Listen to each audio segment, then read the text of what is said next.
Hello friends. स्वागत है आपका हमारे यूट्यूब चैनल आर के हिंदी कहानियों में। आज की कहानी है अखिल माफी मांगने के लिए क्यों तरस रहा था। मानसी की घनिष्ठ सहेली तन्वी की इकलौती बेटी रिया का पुणे में विवाह था। तन्वी ने सब दोस्तों को इकट्ठा करने के लिए सबके फ़ोन नंबर ढूंढकर व्हाट्सएप ग्रुप बनाया था। सालों बाद सब एक दूसरे का अता पता जानकर चहक उठे थे। सब अब व्यस्त ग्रस्त थे, पर सब कॉलेज के दिनों की मस्ती को याद कर जैसे युवा बन गए थे। अब दिन भर व्हाट्सएप ग्रुप, जिसका नाम तन्वी ने हैप्पीनेस रख दिया था, पर मौका मिलते ही सब हंसी मजाक करते रहते थे। तन्वी का मैसेज था, अब सब रिया के विवाह में आने की तैयारी करो। विवाह को रीयूनियन समझकर मस्ती करने सब आ जाओ। अभी इतने ही दोस्तों का पता चल पाया है, बाकी को भी फेसबुक पर ढूंढ ही लेंगे। मैं सबका इंतज़ार करूंगी। हमेशा से हंसमुख मेधावी तन्वी ने सबको जोड़कर एक बड़ा काम कर दिया था। मुंबई में बसी मानसी तन्वी से कई बार फोन पर बातें भी कर चुकी थी, पर मानसी अब भी पसोपेश में थी। रिया के विवाह में जाकर सब दोस्तों से मिलने की इच्छा भी थी। उसके पति रजत और बेटी वन्या ने खुशी खुशी कह दिया था, जाओ एंजॉय करो, दोस्तों के साथ खूब मस्ती करके आओ। हम गए तो मस्ती में कमी ना आ जाए। मानसी मुस्कुरा दी थी। वन्या ने कहा था, मुझे तो वैसे भी छुट्टी नहीं मिलेगी, नई जॉब है, पर आप जरूर जाओ मॉम। रजत की सेल्स क्लोजिंग थी, पर मानसी अपना दुख परेशानी किसी को बता भी तो नहीं सकती थी। हैप्पीनेस पर अखिल का नाम भी तो था। इस नाम पर नजर पड़ते ही मानसी के तन मन में कड़वाहट भरती चली जाती थी। क्रोध का लावा सा फूट पड़ता था। मानसी ने रजत और वन्या को जब हैप्पीनेस के बारे में बताया था, तो वन्या ने तो कह भी दिया था, मॉम, हैप्पीनेस से आप जरा भी हैप्पी नहीं लगती। ये ग्रुप बनने के बाद तो आप मुझे और भी उदास और दुखी लगती हैं। मानसी ने झूठी हंसी हंसकर उसका वहम कहकर बात टाल दी थी, पर सच यही था। बाकी दोस्तों के कारण वो ग्रुप छोड़ भी नहीं सकती थी, और अखिल का अस्तित्व उसकी बर्दाश्त के बाहर था। अतीत में घटी घटना मानसी के तन मन के घावों को कुरेद जाती थी, जिससे वो आज तक अपराध बोध से ग्रसित थी। ये अपराध बोध कि उसने रजत जैसे प्यार करने वाले पति को धोखा दिया है। उसे कभी नहीं बताया कि विवाह से कुछ महीने पहले ही अखिल ने उसका रेप किया था। अखिल उसका सहपाठी था, उसका अच्छा दोस्त, बचपन का दोस्त, जिस पर वो आंख बंद करके यकीन करती थी। मानसी का विवाह रजत से तय हुआ तो सब दोस्तों ने उसकी सगाई में जमकर मस्ती की थी। रजत बनारस का था। सब दोस्तों ने इलाहाबाद की सभी मशहूर जगहें रजत को दिखाई थी। अखिल इलाहाबाद के नैनी इलाके में ही मानसी के घर से कुछ ही दूर रहता था। विवाह कुछ महीने बाद होना तय हुआ था। अखिल की बड़ी बहन मीनल भी मानसी की बहुत अच्छी दोस्त थी। मानसी अपने माता पिता की इकलौती संतान थी। उसे जब भी विवाह की कोई शॉपिंग या काम होता, मीनल उसका साथ देती थी। सगाई के थोड़े दिनों बाद ही मानसी किसी काम से मीनल से मिलने गई थी। तब मोबाइल तो होता नहीं था, तो वो अखिल के घर गई। वो हमेशा की तरह अंदर चली गई और जाकर ड्राइंग रूम में बैठ भी गई। उसने पूछा, अखिल दीदी कहाँ हैं? तुम बैठो, थोड़ी देर में आ जाएंगी। आंटी अंकल, वो बाहर गए हैं। ठीक है, तो फिर मैं बाद में आती हूँ, कहकर मानसी उठने लगी तो अखिल ने उसे जबरदस्ती बैठा लिया था। बैठो ना, मैं हूं ना। मानसी फिर बैठी तो अखिल उसके पास ही बैठ गया था। जब से तुम्हारी सगाई हुई है सुंदर लगने लगी हो। वो हंस पड़ी थी। थैंक्स। पता नहीं उस दिन क्या हुआ था जो मानसी आज तक समझ नहीं पाई कि इतनी साफ सुथरी दोस्ती पर ये जीवन भर का कलंक अखिल ने क्यों लगा दिया। अखिल ने घर का दरवाजा अंदर से बंद किया और मानसी पर टूट पड़ा। मानसी रोती चीखती चिल्लाती रह गई थी। होश में आने के बाद अखिल सिर पकड़कर बैठ गया था। मानसी उस पर थप्पड़ों की बरसात करती रोती हुई घर आ गई थी।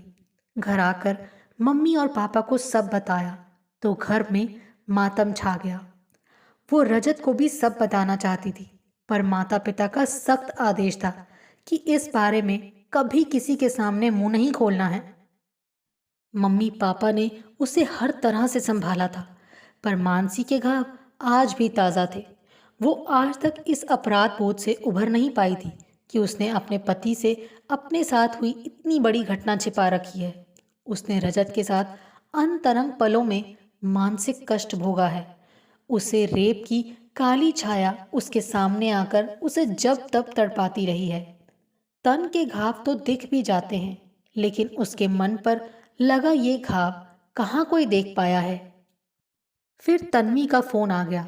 मानसी, विवाह में 2 दिन रह गए हैं, इतने पास होकर भी पहले नहीं आ रही है। तन्वी, मेरा आना थोड़ा मुश्किल। उसकी बात पूरी होने से पहले ही तन्वी ने साधिकार डपटा। मैं कुछ नहीं सुनूंगी।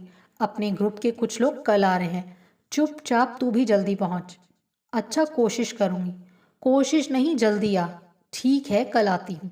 मानसी ने ठंडी सांस लेकर हैप्पीनेस के मैसेज पढ़े। चेक किया कल कौन कौन आ रहा है। लखनऊ से कोमल, दिल्ली से शीतल, रीमा, विनीत, सुभाष, इलाहाबाद से अंजलि, कोलकाता से विपिन। अखिल का नाम नहीं था। उसने चैन की सांस ली। सबके हंसते मुस्कुराते चेहरे मानसी की आंखों के आगे घूम गए। वो भी सबको याद करके मुस्कुराई। अखिल का तो चेहरा भी वो नहीं देखना चाहती थी, इसीलिए वो ग्रुप पर इतनी एक्टिव भी नहीं रहती। उसने नोट किया कि अखिल भी बस बहुत ज़रूरी बात का ही जवाब देता है। वो किसी जोक या हंसी मजाक में भाग नहीं लेता। रजत और वान्या ने उसकी तैयारियों में पूरा सहयोग दिया था। वो 2 दिनों के लिए पुणे रवाना हो गई। सब दोस्त आ चुके थे, वही सबसे लेट आई थी। अचानक अखिल पर नजर पड़ गई तो उसके अंदर क्रोध की एक तेज लहर दौड़ी चली गई। मन कसैला हो गया। एक बार नफरत भरी नजर उस पर डालने के बाद मानसी ने उसकी तरफ मुंह भी नहीं किया। मुंबई से पुणे सबके बाद में आने पर उसकी खूब खिंचाई हुई। सब दोस्त एक दूसरे के गले लग गए थे। समय ने अपना प्रभाव सब पर छोड़ा था, पर दृश्य इस समय कॉलेज के दिनों में मस्त निश्चिंत दोस्तों की मंडली का सा था। बस अखिल सबसे ज्यादा शांत, अकेला सा अलग अलग ही था। तन्वी के पति विकास और रिया ने सबका भरपूर स्वागत किया था।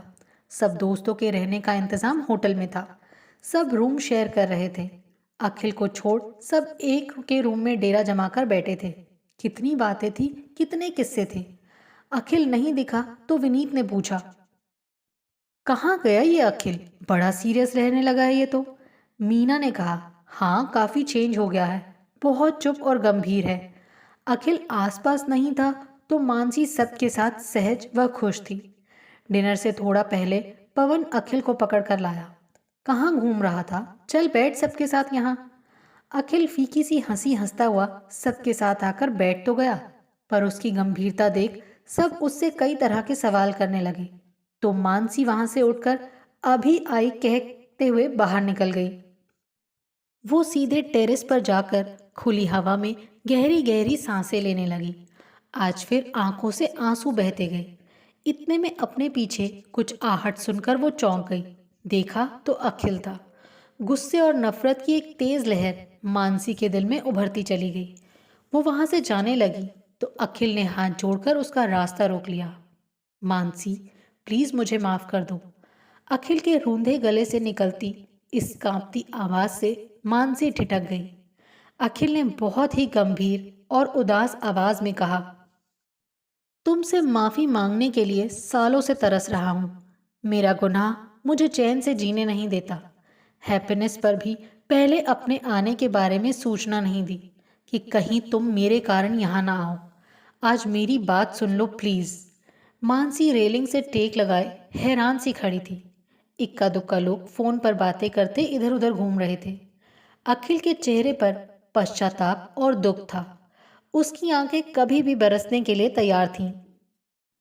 अखिल ने आगे कहा, बहुत बड़ा गुनाह किया था मैंने। पता नहीं क्यों मैं बहका।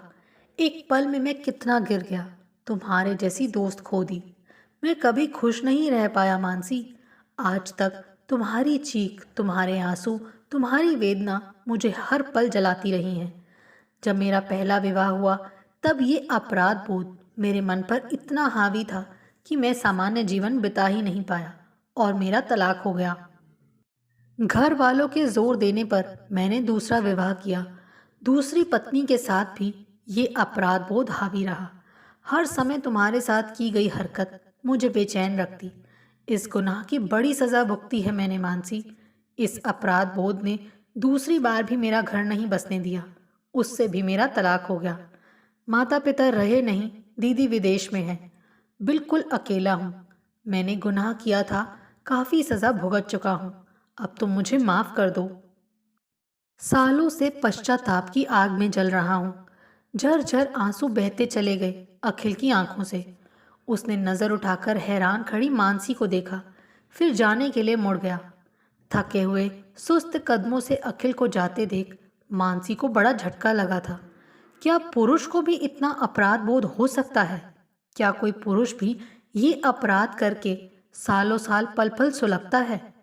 पल भर का बहकना क्या पुरुष को भी जीवन भर इस तरह कचोट सकता है? रेप करने के बाद ये अपराध बोध क्या पुरुष के जीवन पर भी प्रभाव डालकर उसका जीवन नष्ट कर सकता है? वो अवाक थी, हतप्रभ भी। कुछ समझ नहीं आ रहा था। आपको हमारी ये कहानी कैसी लगी, प्लीज़ कमेंट करके ज़रूर बताइए। अगर आप इस चैनल पर नए हैं तो इसे सब्सक्राइब करें और शेयर करें। Thank you.